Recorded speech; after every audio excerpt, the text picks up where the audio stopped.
And I swear to God, I will hold you in my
Welcome back, ladies and gentlemen, to the final game of Day 3 here at the International Wildcard Invitational. There's too many I's today. It's Gaming, Invitational, INTZ. I'm struggling here. This is it. It's the last game of Day 3. I'm here with the wonderful Jake Spawn-Tiberi. I'm wonderful again. This is great. You've picked up the max word.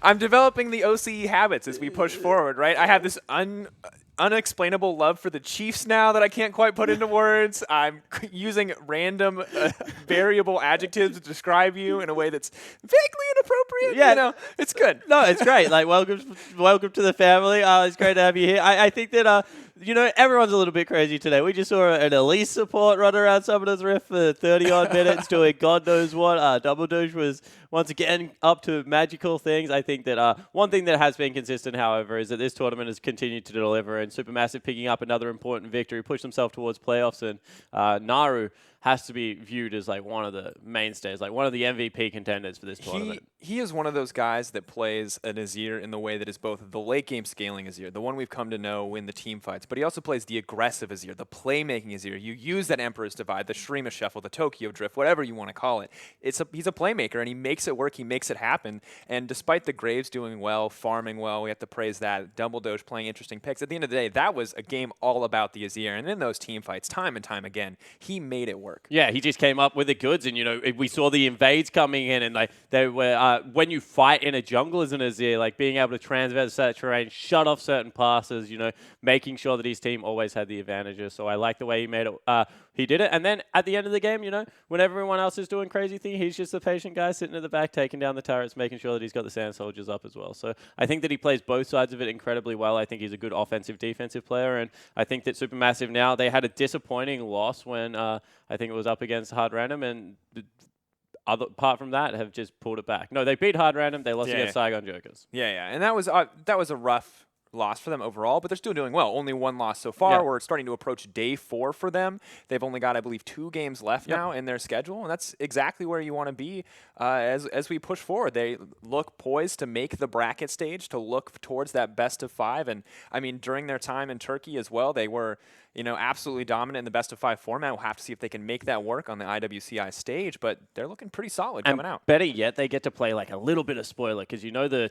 CB LoL versus TCL rivalry still is fierce there, and they play INTZ tomorrow, and I think that that is one of those games where, like, in INTZ, they're pushing towards the playoffs. Like, we think that they will eventually crawl over that line, but if, you know, Turkey can just, like, close the door a little bit for them, make it a little bit harder, that will feel also sweeter for Naro and his crew. But, you know, it's just been such a crazy, like, back-and-forth League of Legends tournament so far. Absolutely. And, of course, this is going to be our final game of the day. I want to take a look at this one. It's going to be Lion Gaming versus the Saigon Jokers. Now, Lion Gaming, a lot of people are counting them out already. They've been struggling everywhere in this tournament. And Saigon Jokers, well, they're looking good. Another one of those teams where we have a lot of questions, because every time they win and look good, other games they're making mistakes, they're falling out, sometimes picking weird things. And I think there's a lot of people who have faith in this team, but I think Lion Gaming have also can show up. They show up in their region, and I think that we can't completely cut them out yet, even if they have been suffering in the last few days. No, I completely agree. And, you know, the last game for Lion, they got caught a little bit offside by really strong lanes out of the Chiefs, and I think that that snowballed the game behind. And then Twisted Fate just...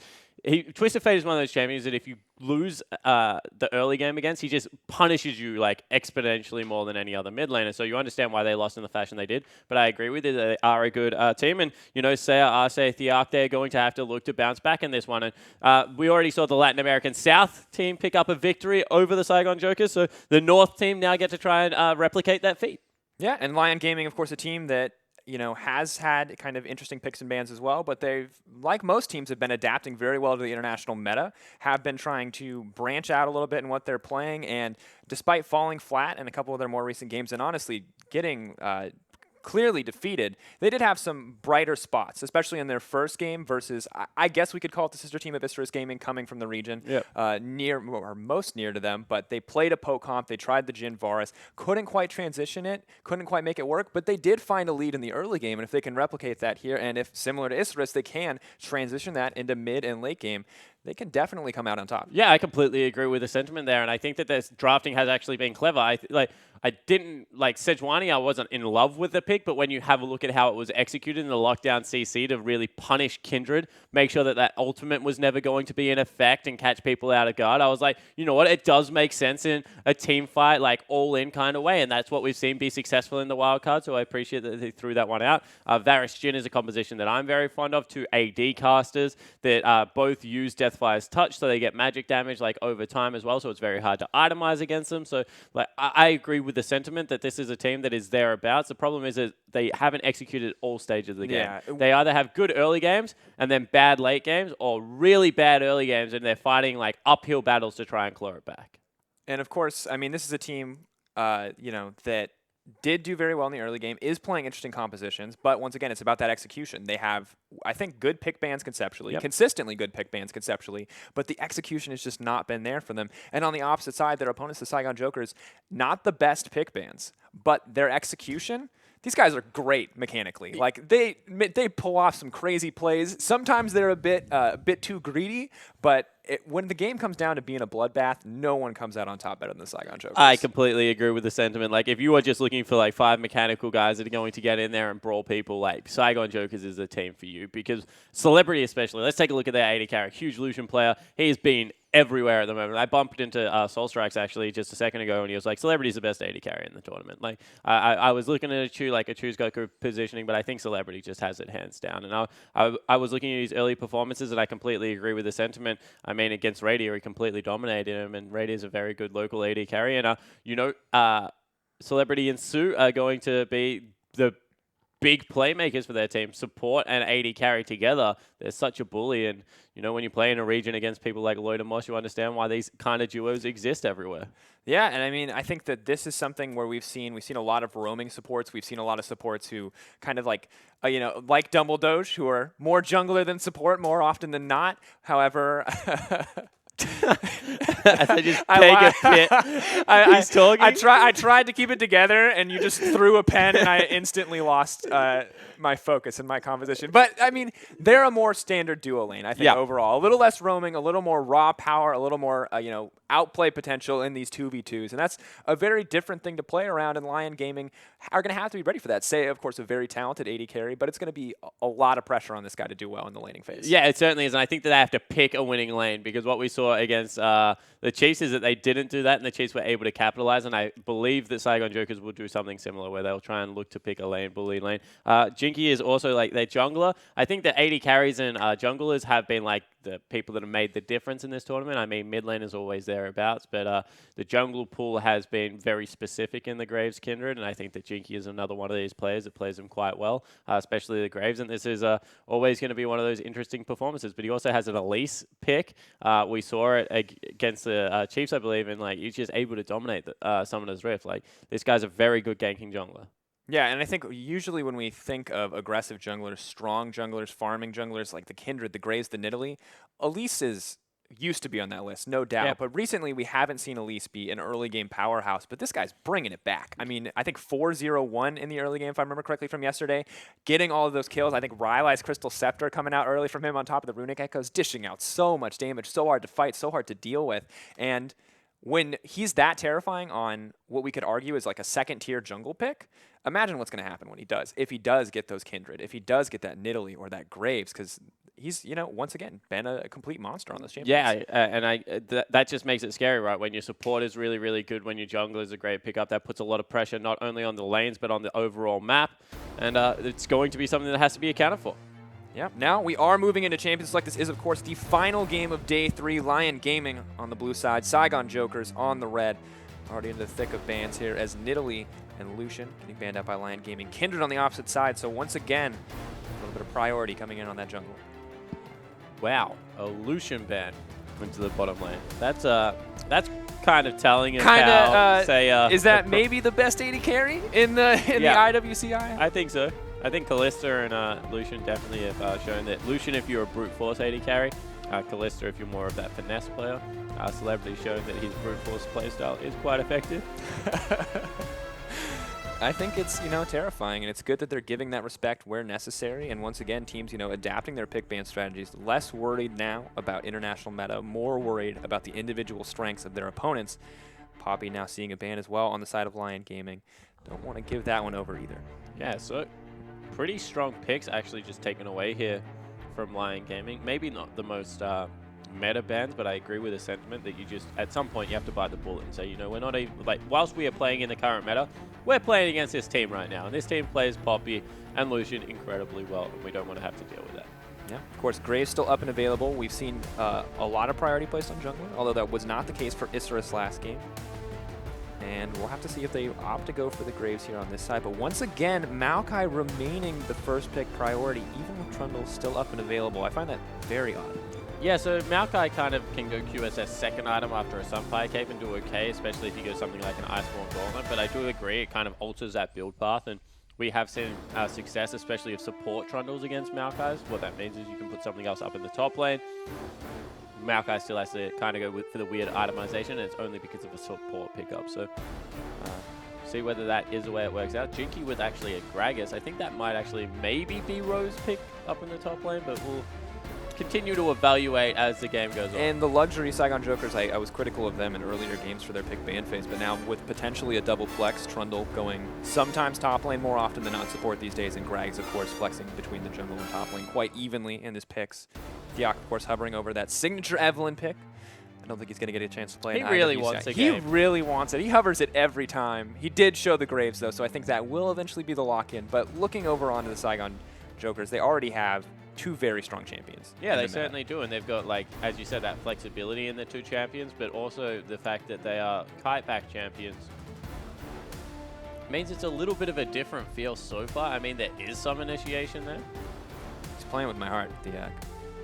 Flicked back and forth between Evelyn and Graves in a half second. It is, however, going to be the Graves lock-in, and you talked about the champions that can disengage with the Bard, or not with the Bard, with the Gragas, with the Trundle. Well, Bard's pretty good at dealing with that if he does manage to land that Tempered Fate. So Bard was a priority in the first few days for hard random. It was banned out against them. However, not really been popular with any other teams. It's popular with Supermassive as well. You have to ban that one out against Dumbledore. I think that he's received a couple. But Bard is kind of like...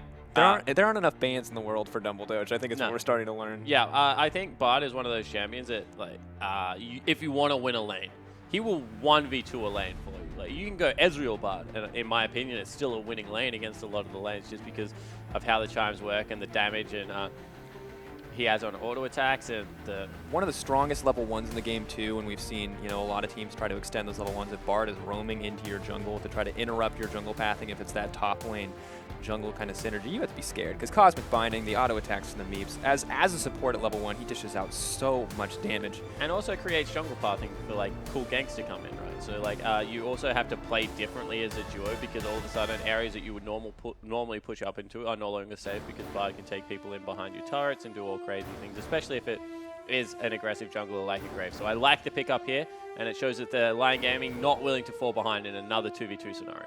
Well, looking back over to Saigon Jokers, is they have made their second rotation of picks. Sivir, I believe, maybe not quite 100% pick ban contested anymore, but has, of course, been a huge priority over the course of the tournament. On the Hunt, so powerful. And more interestingly, we are going to see the Gnar coming out here in the top lane. Old school counter to Maokai, not one that's been quite as popular this year, and kind of a hard one to execute on. Definitely not in the LCS region. Still sees a lot of play in the LPL.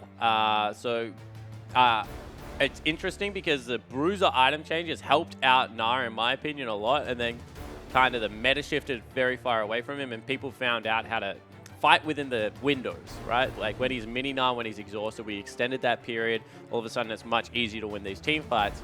However, if you ever do get that big Mega Gnar into the crunch, into the Wallop, well, he has a lot of lockdown CC. We look at the final compositions here too. You're going up against a Caitlyn and a Nazir, and it may come down to that moment, to that one crucial Gnar ultimate, because I mean, this is something I think Monty first said when Gnar was getting popular in Korea, but late game, it doesn't matter. Gnar hits 5 people and all, you win the game. So however late you go, Gnar can always single-handedly win you a team fight, and Lion Gaming are going to have to respect that. Yeah, and I 100% echo that sentiment, especially if it has something like a LeBlanc and a Sivir in the team composition that are just going to waste an AoE team fight.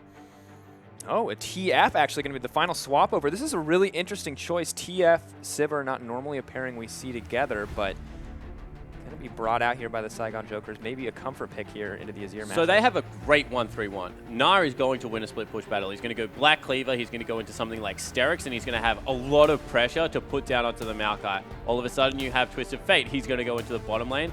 Maybe answered by a Graves, but most likely not. And then Sivir has great straight line wave clear for an 80 carry. Gragas helps out with that, especially if you go with Runic Echoes, and then disengage out of Trundle. It's very, very hard to dive that trio. So what I actually like about Saigon Jokers right now is that they can spread out the map a lot, and then they have fantastic mobility if you do rotate and get caught out, to be able to like just dive onto one member and blow them up. And we've seen how proficient Saigon Jokers are once they can find those fights, and they have all the tools to find them now with that TF.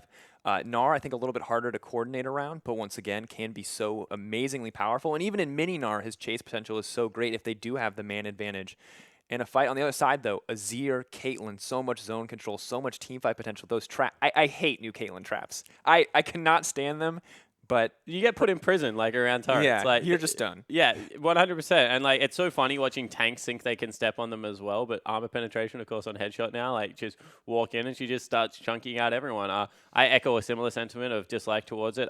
However, it's something that Cloud9 showed us at Worlds. Like, Azir, Caitlyn, Azir, long range, like, Veigar or Azir, like, the two control mages, long range, 80 carry. Siege comp, very, very real potential of being able to shove down structures early in the game. So look for a lane swap, then look for them to get into mid lane as quickly as possible, and just trying to push through and take the big structures on the map. And Lion Gaming starting to kind of go back to their roots of their first game in this tower, as we talked about that Jhin Varus composition. Yep. Caitlyn very similar. She can poke, she can siege very well. Azir poking, sieging very well. Now, it's not going to have the same level of power at the same stage as the game. It's very different, but the core, I feel like, of that pushing identity is still very much there for this composition. Yeah, I agree with the sentiment there as well. And the other thing that you have to, I guess, keep an eye on is the fact that they have really good sustained damage in both of those compositions. So it kind of has the same setup, but then once you get to the team fighting phase, if you can keep people at bay, if you can keep people out of your face, you're going to do a heck of a lot of damage. Yeah, of course, here we are, ladies and gentlemen, in the final game of the day. Lions Gaming moving out of the base, setting up a little bit of vision, trading back and forth here with their opponents on the red side, the Saigon Jokers, which are all just going to back out, looking like a relatively safe start overall as the junglers meet traditionally in the Pixel Brush on the top side. And so we'll have to watch whether standard lanes do get initiated here. Looks like a lane swap on the side of Lion. We already saw that Gnar bumped into Maokai and was able to chunk him out a lot at level 1. That will continue throughout the latter stages of the game. So it looks like successful lane swap achieved. And Lion Gaming not going to get bullied in a similar fashion to as what they were earlier in the day. And they also obviously have the Graves pick here for Theox. We're going to have to see what he can do with this as an option. Also, once again, our eyes have to be on the bottom lane. Seiya has this poke pick. They have this Bard for playmaking potential, but they are going up against what we are calling one of the strongest bot lanes, if not the strongest bot lane here in the IWCI. Maybe not the strongest support, but this duo is absolutely incredible when it comes to fighting 2v2. Yeah, I completely agree. And see whether they're able to utilize that to get themselves an advantage. Jirul heading down here. He's a little bit... So the thing about Maokai, because you take saplings at level 1, you're a little bit prone of being engaged onto. So you see that he just throws it and runs away straight away. Like, he's terrified, but actually sticking around at the turret as a hard push comes in. No, he will leave. Okay, good. I was going to say, I'm waiting for someone to try and replicate the AP Nasus theory with Maokai. Just take like a couple of points into your saplings and just sit in the lane and just throw. He's doing it. So just throw trees at the creep wave. Try and thin it out. Yep. Catch what you can. Yep. The poke damage not going to be too relevant, but picking up farm, picking up experience, and that's really all you can expect in these lane swap scenarios.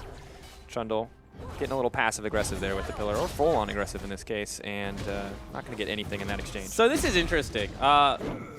If he goes down there and gets dove, I'm going to say that this is a very poor decision. He hasn't got any vision right now of what is a Mega Gnar, like, strolling towards his turret. However, if he doesn't get dove and killed, and instead he's just thinned the wave a little bit and grabbed himself, what, an extra 4 creep score? 100% worthwhile. Yeah, and he is backing off here, so maybe, you know, has the foresight to know that he will get doven out as the Gnar, the Sivir, and the Trundle start to set their sights on this tower. Gragas moving in as well. Just 100% making sure that there is no hope for this Maokai to contest here. Meanwhile, on the top side, seeing this mirrored by Lion Gaming, although the Gnar, a little bit less CS, so small advantage to the Maokai, as you said. Yeah, completely advantage to the Maokai, and he's going to go back and now pick himself up a pink one. He's going to walk into that standard lane one more time. And, I was going to say Lions Gaming actually had enough to probably continue to push through on the top lane turret, but they're not going to. They're going to let the creeps die and reset what looks to be towards pretty standard lanes. Not sure. Looks like Caitlyn's actually going to take that farm, push that lane out. Yep. Not wanting to give that one over to the top lane. Maokai not even looking to be on the way quite yet. Duo clear with the Bard. This is a little bit different, but more than happy to just give Caitlyn as much solo experience as possible. A lot of faith being put into Seiya as a lot of resources are being funneled into him at this stage of the game. Yeah, and we'll see whether they revisit up there, as now Jinky in a little bit of trouble, has been spotted out. Oh, could be in trouble here. Graves dishing out a lot of damage. Trundle looking for the disengage with the pillar, and they're going to continue the fight here. Bard not committing with the cosmic binding quite yet, but here comes Sivir as well. Exhaust coming out, TP as well. Saigon Jokers are ready for a fight. Are they going to find the engage? The flash over the traps. Celebrity doesn't have that luxury, but he will just sidestep and road jumping over the wall, trying to find a kill here, but every member is still healthy. No, Bard may have brought the team, but first blood, I'm actually losing track of this team fight. And the double kill goes over to Sivir. In the end, the Bard will drop as well. 3 kills over to Saigon Jokers. Absolutely massive. They're not done yet. They're trying to turn something back. Maokai may grab a kill for himself. Celebrity and Jinky have to back up, but the Azir is zoned out. They're on the wrong side of the map. They are not back towards their base. Celebrity is waiting for Levita to come in one more time.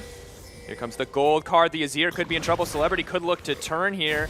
We'll start to run out, though. Are they actually going to back off? The Azir tower going to save his life. They're just looking for a safe place to retreat, and they may find it. Celebrity has the blue buff, now has a full mana pool, just about. But at the end of the day, that was an absolutely bloody exchange. 2 for 3 overall and a small gold lead over the Saigon Jokers. Yeah, so Saigon Jokers also get gold onto their AD carry.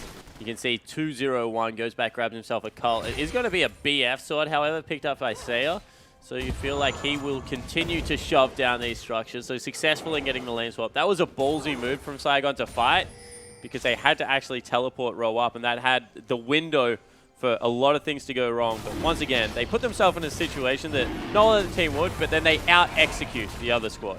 Yep, brave strategy, bold execution, and it works out for them. Lions Gaming, you know, doing pretty well with the pressure and the advantage that they have in the form of that BF sword on Caitlyn. Now setting their sights on the dragon. Caitlyn setting her sights on the bottom tower, but Gragas and Gnar should be more than enough to defend this one, at least this early in the game. So we'll see whether they put any further of a collapse in. That's a lot of mana gone from the Bard. Needs to go get some chimes for himself, get that stacking back up. Refillable potion as well, I find not what we usually see on supports in the early game, but I guess could be cost efficient here for him. Yeah, so like it depends how many shops he gets in right before he has to sell it. So if he gets 3 shops in, completely cost efficient when you sell that one back. So something that I experimented a little bit with. You can't get it as your first item. Like definitely can't be starting item. You need the 3 potions, but after your first shop, especially if you feel like you're going to be trading a lot, it's something you can pick up. And wow, he's back at it. Chiral once again getting aggressive here to stay under this tower. Only 2 members here on the top side, as they did spot Gragas just earlier, although Gragas now moving over. Chiral once again getting his cheeky to get as much farm, but he is behind the Gnar now, 11 to 20. Gnar looks like he has to concede this tower, as Seiya just does far too much damage to this turret. May not be able to take it on this wave quite yet, but Celebrity is going to grab this one on the top side, almost guaranteed, as Maokai is backing off here. Yeah, so finally, both top laners just back away, give up against the impossible defenses. End of the day, though, turret trade's even. It's 2-2 in the turret score, and despite Lion Gaming getting that dragon, they're still going to be 1K behind, only 7 minutes into the game. On the back of that, aggressive teamfight execution coming in from the Saigon Jokers just earlier. And that's what we expect. Like, aggression is the name of the game right now. Goes back, grabs himself a Sheen as well in the mid lane for Levita, so he's going to look to make the plays. And this is something that, once again, we see a lot in the LCK region, but against Azir, pick something that is either double teleport or something like a Twist of Fate, open up the map in this regard, and then make the plays where where Azir isn't, because it's very hard to push into him. However, the problem is you feel like Lion Gaming is probably going to now go into Azir's lane, help shove it up and try and use Caitlyn Azir to chip down Twisted Fate's turret. So, uh-oh, and Twisted Fate could be in trouble. Stun card coming out, but Azir's hungry for blood. He's going to have to flash to safety on that one, but Jinky's ready for a fight. The cast kicking him back into the team, and Theok overstayed his welcome as Ro's going to grab that one. Trundle with a quick bite onto the Bard to warn him to stay out of this one, and at the end of the day, a 1-for-0 for Saigon Jokers. and no flash expended there out of Theok. He didn't have the reaction speed to be able to get it down before he got knocked back into the team with Cask. And I guess that's the difference between a level 5 jungler and a level 6, as Jinky comes up absolutely massive. Yeah, the reaction speed changes greatly at level 6, I've heard. Definitely. Celebrity now pushing in on the bottom side. And I mean, great execution once again for Saigon Jokers. They turn a potentially losing situation into a win for them because, you know, Jinky is exactly where he needs to be. I blanked on his name for a second. I was going to call him Jockey. I didn't want to do that. That would have been great. I think we should call him Johnny from now on. I got your back. Seiya now continuing the trend of pushing forward. That's that damage you were talking about. Trundle's not even going to block it. Oh, what a mistake. And the kill goes over to Lions Gaming. What a huge play out of Seiya. We've been talking him up all tournament long. He's had some rough games, but showing that the mechanics definitely on point with this Caitlyn. And now they march in. They're going to be able to chip out the mid lane turret. Celebrity trying to come here to get a little bit of a defense. On the hunt, burn. They're ready for another fight. Jinky, no flash body slam quite yet, but there's the Gnar on the backside. Seiya not going to get smacked through the wall. Great flash to make it to safety, but not enough. Wallop comes in. The house going to get dropped. Gnar going to be pushed out on the back half, but the fight keeps going. Bard trying to make the safety. Emperor's Divide going to slow the advance of the enemy team, but here comes the Destiny, and it's Bard's fate to die as Saigon Jokers pick up yet another kill. Yeah, so once again, it's a 2-for-2 trade. But Saigon Jokers, like, over the extended period, but Saigon Jokers lost their mid laner at the start of it, like, before any of it even happened. So he flies back in, cleans it up. Aggressive play out of Celebrity to ensure that mid lane turret survived. They didn't have the wave clear. They're all very, very short range, though. They don't want to challenge Caitlyn in that regard. But Caitlyn's still in the item power trough until she gets towards the 2-3 item mark, and Siva able to utilize that utility in her kit to take her down. And this is absolutely crazy from both sides because I feel like the game has been accelerated so much. Caitlyn taking down all these early turrets has forced the game to the next stage. TF is already in a different lane, pushing out, already moving into that 1-3-1. We're 10 minutes in. Yeah, exactly right. You know, that's what Caitlyn wanted to be able to do at the start of this game because she wants to skip the laning phase as much as possible. However, if they're able to continually... Oh, could look for another opportunity here. Cosmic Binding's going to land. Nothing if they're quite able yet. to continue to hard engage in this mid lane onto what is a siege comp, that's always been the counter to siege, is that hard engage. It will be good news for the Saigon Jokers. And of course, the Gnar was a big question mark in the picks and bans, but Ro, you know, with good rage management and a good flank in the last of that fight, Caitlyn did have to flash the ultimate, but at the end of the day, it still meant the kill. And Ro appears to know what he's doing here. Very important to be a master of that rage management to make the most out of the Gnar pick. Yeah, completely agree. And you're going to see that he starts split pushing a little bit quicker than what Jiril does as well as this game progresses. So probably more inherent map pressure going to come out of the Gnar as he goes towards what is a Black Cleaver versus something that will be like a Frozen Heart or an Iceborne Gauntlet. Magical Journey. Oh, they're both going to take this one. Although I'm not sure if he's actually going to be able to catch the Bard. It's kind of like chasing a Singe, a little bit less damage, equally fruitless. Yeah. Still very frustrating. One of those things you just never want to do. The Magical Journey is really never magical if you're the one chasing the Bard. No, definitely not. Conceptually, though, Bard's really cool. I like that, dude. Very interesting champion. Very much, as you said, changes the way you play the game. Whether it's in laning phase where he opens up different gank paths, whether it's respecting the Tempered Fate, or, you know, locking turrets out of fights when you want to make a dive. But, you know, very interesting mechanics on the champion, and, you know, played very well so far. Oh no, but that's not what you want to do. That time the Magical Journey was very magical for the Saigon Jokers, as they're going to grab the support for free. Maybe the Maokai instead. Bard making it to safety, but the Sacrificial Lamb or Sacrificial Tree, in this case, goes down. Bard dropping as well. Theok next on the list. Saigon Jokers absolutely dominating, and Lions Gaming losing hope, but here comes Seiya, the carry that they needed. Will get the boomerang to snag the kill. End of the day, it's still the 1-for-3, though, as Saigon Jokers push it up to a 4K gold lead. They look dominant, and once again, it's the decisiveness out of the Saigon Jokers. Sure, Bard face checks that brush with a Magical Journey, but straight away they pull the trigger and continue to dive deep. Levita's Twisted Fate has looked pretty good this game. I think it is starting to take over the tournament. 3-1-4 now. And the thing that I absolutely love from his Twisted Fate is that he's not using Destiny to get into the fight. He is moving where he needs to be ahead of time, and then when someone gets away, when someone escapes and they're low, he's able to follow up on the initial fight with that Destiny. And now Saigon Jokers are able to follow up with, on top of all their other advantages, with their first dragon of the game. And it always looks like he's a little further than he needs to be, but that's because he wants to cut off escape routes and make sure that people aren't able to get out of him. The most frustrating feeling is when you teleport on top of someone and then like the gate, walk away. yeah, then they just walk away. Oh, I'm okay. Yeah. So, of course. Very nice use, showing he's a master of that, and has got a very similar build to what Swiffer did. 20% cooldown reduction already means that Destiny up all that more often. Interesting, of course, once again, we're seeing priority on the Runaan's Hurricane for these more mid-late scaling 80 carries. We saw it on the Jinx from INTZ, now seeing it on the Caitlyn from Seiya. Yeah, so generally you get flat AD out of something like a BF and a pickaxe. This time it's just a BF. Then you go into your Hurricane or your Zeal item, whatever it so shall be. Would also be interested to see whether he goes Rapid Fire Cannon after it, build that we see a little bit more popular, or whether he does go towards the Last Whisper item, as I believe we saw the Jinx do in the INTZ game. Yeah, very early Last Whispers. We've seen it a couple times on the Varus in the mid lane in the last game. Diaco getting aggressive here. Not going to find an opportunity to go in. It looks like they got their sights on this tower as 5 members of Lion Gaming's collapsed. TF still in the bottom lane. They're trying to disengage. They are going to force that creep wave out and stop the pressure coming in from Lions Gaming. But one more time, we go towards a 1-3-1 with both teleports available, and they're just trying to wave clear in this mid lane. I said that Gragas is going to be able to help out. That time it was with his barrel, but probably should have just been... Yep, here we go. So this is all you expect out of them. Try and hold and allow the 1-3-1 to take effect. Although now, nah, starting to collapse. Yeah, coming in, but he does not have any rage here. He's only going to have the boomerang to poke out, picking it up again.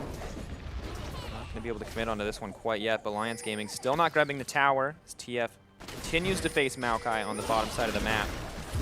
Yeah, engage on the hunt. Here comes Theok, or here comes Sivir rather, as Theok's going to get burned down. Destiny coming in as well. Maokai hoping to cancel this one out. Looks like he's been successful so far to interrupt it, but it may cost him his own life. The TF is just too strong. No, maybe we'll turn this one around. Lots of damage going on down onto the TF, and the Maokai just too tanky at this stage of the game, but an absolute bloodbath here in the mid lane as Graves goes down. Gnar hungry for blood though. Instant ult, the Tempered Fate too late to save the day, and the Critiche more than enough to pick up the Bard on the back half. And the Saigon Jokers look unstoppable right now. They're 5,000 gold up in 15 minutes. Unfortunate news for Lions Gaming is that they've run into 2 of these weird split push comps in the same day, and they still don't have an answer for it. Yeah, much too used to grouping up, trying to force down towers, trying to siege, but at the end of the day, the 1-3-1 is just too much for them, especially against nearly every member of the team being fed. But Shurima Shuffle trying to turn this one around for them. Azir now going in. Yuri trying to put out some damage here, and Theok going to grab that kill for himself. A small reprieve for Lions Gaming. Yeah, it certainly is, but they probably needed it to go over onto Yuri because realistically, the only way this game turns on its head is if Azir gets incredibly fed and picks up a team fight that they're looking for. Teleport also burnt out of Gerald to try and get into the top, that little skirmish that was happening, but not going to be, so he cancelled. Small window now where Ro can make a play and the Maokai cannot. Ping's coming down on this mid lane once again. They are not giving up this tower for free. There comes the cask. Yuri once again in trouble, is going to get stunned up. The cleanse is available, but the Gragas just does too much damage. No, making it to safety, but there's a Gnar on the backside. They're not letting anyone get away. No survivors, says the side of Saigon Jokers. Another double kill picked up, this time for the Gnar. And in 6-2-4. What a monstrous Gnar right now. And we mentioned it, you know, there's a window where they can make a play and Maokai cannot respond. All of a sudden, teleport comes out, nice and deep one more time for Road, cutting off that retreat. And Saigon Jokers are unrelenting. 8,000 gold now. These guys never give you the chance to breathe, I feel like. This Gnar, he's never here at the start of fights. He always comes in on the side, and he's always picking up these kills. And whether he's the cleanup crew or he's the initiator, as he was in that tower dive on Seiya earlier, he just does so well for himself. The man, I doubted the Gnar pick, I'll be honest, but he is absolutely making it work. Yeah, it certainly is. 10 out of 14 kill contribution as well. Phantom Dancer picked up by Celebrity. They're just hitting their stride like across the board right now. Caitlyn's still in her trough, and I don't know if Lions Gaming have enough time left to get themselves out of it. And more importantly, Lions Gaming not really adapting their game plan whatsoever. push out the mid lane. Group is 5, hope for a team fight, but I don't know how much longer it's going to work for them. They're getting little bits of damage, but they still have yet to get the mid lane tower, and it's just going to get more and more difficult. The TF, a needlessly large rod added in addition to the Aether Wisp and the Lich Bane. So that guy, not only fast, but dishing out tons of damage. Going for a Luden's Echo. What the heck? Speedy TF, man. Wants to make it to the fights. He's going to be quick, that's for sure. He also deals handily right now with this Maokai, so they have to rotate him out of the lane. We haven't touched on this in a bit, but that is the 8K gold lead coming in for Saigon Jokers, and we knew they were dominating, and that's an excellent number to support that because they're just so far ahead in terms of itemization. And when your Twist of Fate is 30 CS up, I mean, he already has stacked deck. Sorry. Loaded moving in, though. Here comes the power of that Bard, changing the way the game is played. The TF, though, mixing it up on his own. Gold card still available, may disappear in just a moment. And, ooh, Lions Gaming hungry for blood. The Caitlyn coming in as well, looking for the Destiny, potentially looking for the option to get out, but he's just going to be stunned for far too long as Sia picks that one up. So they're able to get a shutdown, but what do they actually pick up across the map here? All of a sudden, Saigon Jokers, they rotate into the mid lane turret. Oh, they Jinky knocking him back in. Emperor's Divide going to keep him safe as Yuri manages to disengage, but the tower still dropping in the favor of Saigon Jokers. Jinky, wow, able to just start another clutch engage. Gets out the ultimate this time out of the mid lane, nearly cost him his life, but they do get the turret for it in the mid lane. So once again, not a worthwhile trade. Actually lengthens the gold lead between these two teams as they overcommit onto the Twist of Fate, and it may pay. Setting their sights on Dragons, and we have to give praise to Jinky. We've been very questioning of the priority placed on Gragas by a lot of teams. Saigon Jokers are no exception. We're surprised that they prioritized this over an aggressive jungler, but Jinky makes it work. He plays it like an aggressive jungler is a different. He's able to get in and affect the team fights with the ultimate, whereas I think we've seen far too much reaction replay. If you have CC in your kit as a jungler, you have like an obligation to your team to get into the lanes and try and shut carries down. It's exactly what he's done this time around. Exactly. Of course, Azir only 0, 1, and 3, but Seiya, despite being potentially one of the all-star players for this team, 4, 3, and 1, getting picked out left and right by jungler, by top laner, mid laner. The man cannot get a break this game. Really struggling, as well as jungler Theok, despite getting a more powerful pick in the form of Graves. Yeah, Theok's the one that's really struggling to me. I mean, Seiya is trying to make plays as Caitlyn and therefore putting himself in dangerous situations. However, has picked up a 2-item spike for himself.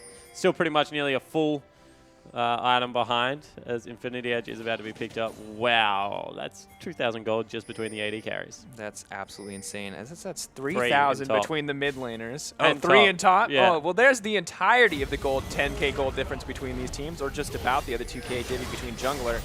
Azir building another turret just so that Saigon Jokers can break it down, and things are looking very grim for Lions Gaming. And once again, the plan seems to be like collapse onto Twist of Fate.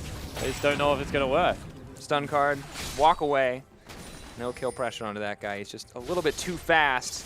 Maybe I should have phrased that better. I just don't think it's going to work. I know that it's not going to work, so yeah, they're putting so much priority into trying to get into Levita's lane. I guess gank the teleport is one of the oldest adages of League of Legends, but they're taking it to a new level. Yeah, not burn everything on the teleport, Yeah. I think. And unfortunately, as you said, Bro continuing to remain a massive split-pushing threat as he pushes forward here onto this lane. And all Jarl can really do at this stage of the game, so far behind, is clear out these waves and hope that Gnar cannot dive him.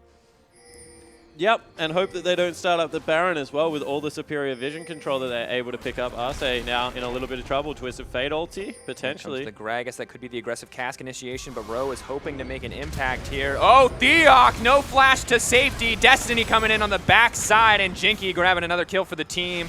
Next up, Inhibitor Tower in favor of Saigon Jokers. Looks like Lions Gaming not quite in a position to contest this one. They are eventually going to have to back off on Saigon's side. Nope, gonna grab it anyway. And you said Twist of Fate was going to be quick, but Levita is flying around right now as they go in for potentially a fight. This is not a fight that they want, though, and they are going to have to back off. The Inhibitor, an extra prize for the Saigon Jokers, and Lions Gaming left with nothing in that exchange. 12K gold lead, 22 minutes in. Saigon Jokers, they've fallen flat once or twice, but this is the domination we expected from them at the start of the tournament. Yeah, it certainly is, and they're going to go back and grab huge item spikes for themselves. I mean, as soon as Celebrity goes back to that base, he's probably got himself an Infinity Edge. Another needlessly large rod picked up as well. Gnar hasn't been back to shop in quite some time, and it's just the scary, like, it's getting worse and worse as the game goes on. Like, there is no end line in sight. We're only 22 minutes in. Gold is not going to be irrelevant for a very long time. And the difference here is that in that first play, it was confidence and execution from Saigon Jokers, and now it's just a gold lead. Even if they make mistakes, even if they screw up and one member's caught out, they honestly might just be able to 4v5 a team fight at this stage, depending on who goes down, because every single member is so far ahead of the opposition. This Trundle coming in already has Locket at the Iron Solaria, the jungler as well. Double shields coming out, diminishing returns, but still so much additional power. Yeah, 100%. And they're kind of fighting on two fronts anyway at the moment, so they definitely will be worthwhile. Oh, no. Oh, Seiya, this is not what you wanted, my friend, and unfortunately, I think it's what you're going to get. No flash available, stun card going to land, and that TF just does too much damage. Saigon Jokers, another kill in their disposal. Yeah, completely destroying the AD carry. And we mentioned that was kind of the shining hope of the team competition. So the two-man unit that we mentioned, as well as this three-man, going for it. They're looking for it on the hunt, going to be burned, but Jaral is there in the back line. There's the setup from the Bard, the TP coming in as well on the side of Saigon Jokers. The cast to try to disengage. Here's the Twisted Fate. There goes the tree. Gnar getting pushed back, and the portal going to take them to safety. Bard getting dropped, 3 getting dropped. Levita doing so much damage. The double kill for Sivir. This could even be the game for the Saigon Jokers as they look to push in for the win. Yeah, it certainly looks to be the case, and what a whitewash. Complete shutout. SAJ going early, but Saigon Jokers respond, and they will end out the game for day 4 and 1. Matching up with Hard Random in the end and performing in an absolutely dominating fashion. Seiya hoping to get a few return kills, but it's not going to be enough. It's too little too late. 7-19, the final kill score. And after one team fight in the early game, Saigon Jokers do not miss a single beat, crushing at every turn in that game. Yeah, and crunching, and the Gnar came up massive. Like, I just can't believe that they went. It's such an oddball pick, but something that we've seen historically against Maokai, and was able to just dominate across the board. It was, I mean, insane. Not only the Gnar, the aggressive Gragas play, we talked about it a little bit, but consistently initiating fights. I mean, it felt like every single explosive cask did its job. Disengaging, engaging, looking for fights, looking for picks, the Twisted Fate, flawless destinies in every fight. I mean, quite frankly, Lion Gaming just looked outclassed. And it's unfortunate for them because this has been a rough road, and Saigon Jokers, despite 1 week performance, a rough pick ban, just crushing the competition. Yeah, I feel like Yuri's going to go to bed and have nightmares about Twisted Fate. Like, yeah. It's just not been a good day for him against that champion. But honestly, like, that was, you watch what the Chiefs did, and you're like, wow, that was, like, convincing. I think it was a 32-minute victory. Yeah. And then, like, Saigon Jokers were like, yeah, all right, we can try that. Yeah. I guess we could try our hand. For me, the Chiefs played slow. The Chiefs played steady. They found an advantage. They transitioned it. Saigon Jokers were like, oh no, you're going to bleed. Like, we're going to fight, and we're going to keep fighting, and you're going to lose. And that's just how it's going to be. And unfortunately, Lion Gaming maybe thought they had a few opportunities to take it back, but Saigon Jokers punished them at every turn, and it was just, they got decimated. That's the kind of game where I just walk away from my computer for a couple of days because that is crushing. Yeah, 100%. And I agree with the sentiment in the fact that, you know, every single time they even looked to make a proactive play, like they were trying to siege down mid, every cask was on point. Great flanks coming out of Gnar. In Mega Gnar farm already, there's not even a window to outplay that. Seiya's burning flash, trying to get over walls. And the whole team is just unrelenting, I mean, with the Sivir ultimate. So you could see that they were trying Lion Gaming. They had a game plan. They were trying to execute on it. And Saigon Jokers just weren't impressed enough by it, I guess. They just didn't play by the same rules. Yeah, completely different rules, I would say. I mean, this team so aggressive, so strong, and, you know, moving up to be tied with first place alongside Hard Random. So very good performances from them. And whatever doubts I had were, I mean, admittedly, Lion Gaming a little bit lower down, but doubts are starting to be crushed for me on the side. I'm starting to think that Saigon Jokers are looking like one of the top teams at this tournament and could go toe-to-toe with Supermassive. Yeah, I completely agree. So right now we have Supermassive, Hard Random, and as well as the Saigon Jokers, and they pretty much are going, like, they just need to win one more game each tomorrow and book their punch their tickets into that playoff race. On the other side of it, however, you have INTZ, you have the Chiefs, you have Isurus as well, although they lost last game, so they're 2-4, so a little bit harder for them, like, trying to jockey for that last position. And Lion Gaming, unfortunately, now out of contention as well. So, honestly, out of INTZ and Chiefs, that's going to be huge for the race for fourth. And maybe that head-to-head victory is not going to do INTZ any favors in that regard. Might not, and unfortunately, I mean, we've had a crazy series of games today, and I think consistently a lot of upsets, as you can see on your screen. Win for Supermassive over Hard Random. Saigon Jokers taking out the Chiefs. INTZ taking out Detonation Focus Me. Hard Random over Isurus. Chiefs over Lion in a relatively confident win. Supermassive over Isurus in similar fashion. And Saigon Jokers keeping Lion down in our final game of the day. So, I mean, it's been back and forth in this tournament overall. And some of these results weren't quite what was expected, but we're figuring out who the great teams are at this tournament pretty clearly already at the end of day 3. I think that like we have a 3 at the top. Like we have Hard Random, we have Supermassive. I always do it as well. And Saigon Jokers. Then we kind of have Detonation Focus Me, the Latin American North and the Latin American South teams that unfortunately look like they're going to be out of competition for the rest of the playoff run. And then there's kind of the 2 in the middle that, you know, could go either way. But right now, if you're looking across, like, 4th place is a scary position to be in anyway, because you're going to have to fight the best out of those 3 teams. We've got 1, 2, 3. Yeah. 4 is going to be 4 is going to be absolutely insane. It's going to be really rough. And let's take a look at the standings as they are, because this is that 4th place we're talking about. 1, 2, 3, Hard Random, Supermassive, Saigon Jokers. Those guys more than likely going to secure their spots if they play as well as they did today. The question marks start as soon as we get a little bit lower. INTZ, Chiefs, Isurus most likely out. But we don't really know what to expect from tomorrow's games. They have one more game. If they can finish with a 3-4 record, it may come down to those head-to-heads, but Chief and INTZ, the ones that we have to look at, 2 games apiece tomorrow, hoping to make it out on top, hoping to secure that 4th place spot, and both these teams have to be biting their nails, have to be preparing as hard as they can for tomorrow's games. This is going to be rough. So Chiefs have the easier side. Like, as far as, like, if you look at it, I think they have Isurus and Detonation Focus Me tomorrow, whereas INTZ, they're going to go up against Supermassive and someone else that I've lost off the top of my head now. I actually had before this, but they have a harder day tomorrow. So I think that is what, like, the race is going to come down to. As you said, if Isurus upset the Chiefs tomorrow and maybe look to win some of the head-to-head records against the other teams, they definitely are still within a fighting chance. But INTZ, their eyes are lighting up. They're this close to like doing CBLOL proud again and getting back into those playoffs and trying to win the whole thing one more time. But it's going to be a really bloody day tomorrow. And despite the more difficult schedule, let's take a look at tomorrow's games. Let's actually take a look at that schedule. Saigon Jokers and Hard Random, really important to decide. I think essentially seeding at this point for the bracket stage. Saigon Jokers they had. Whew. Oh, Detonation Focus Me versus the Chiefs. That's that opportunity you said for the Chiefs to upset, to look to take on one of the teams that has been struggling. INTZ, though, they're versus Supermassive. That's pretty Supermassive favored, and INTZ are one of those teams fighting for 4th that need to find those wins. Chiefs versus Isurus, once again, important for Chiefs, important for Isurus. Get those head-to-heads, look to get those tiebreakers, look to get that 4th place. Hard Random, Detonation Focus Me, not the most important game, but once again, that blue shell potential for Focus Me to disrupt the seeding for Hard Random, and really, quite frankly, to do Japan proud, to do their region proud coming into this tournament, and take out one of these top seeds. Yeah, exactly right. Lions Gaming versus Supermassive in a very similar situation, but then INTZ versus Saigon Jokers. So 2 big playoff contentions there for the Chiefs and INTZ. Chiefs with Detonation Focus Me and Isurus. INTZ with Supermassive and Saigon Jokers. So they're playing 2 members above them. Chiefs are playing 2 members below them.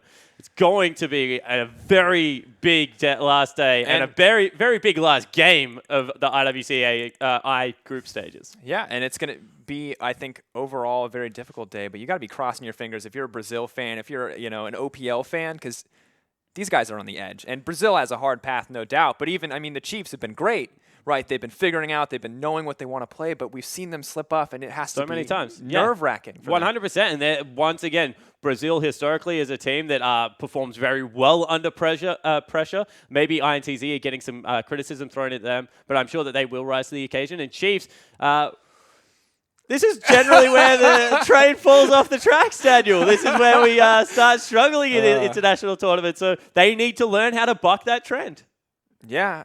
Overall, I think I gained a little bit more faith in them after they managed to execute the Thank God one of us has. the Alistair. They had a great Thresh performance today, and you can't shut them out yet. But INTZ, have been a consistent contender at IWCI, and I don't feel like we've always seen the same thing from OCE, unfortunately. This year, they're doing well. They have a chance to make it to the bracket stage to get the opportunity to play in best of 5. But I think, honestly, despite a harder schedule for INTZ, it's still very close for who's going to get that fourth place 100%. spot. And like as I said, you'll be a crazy person to ever bet against the CB Lowell region. But right now, like, it might not even matter because the other 3 teams sitting above them, the CIS, the Turkish squads, as well as Southeast Asia, just look so dominant. All right, well, we've seen the schedule for tomorrow, and thank you so much, everyone, for watching the 3rd day of the IWCI group stage. We will finish our final day of round robin tomorrow before heading into the bracket stage, so make sure to tune in tomorrow. We will see you then. On behalf of myself, on behalf of Jake, and the rest of the broadcast, thank you so much for watching.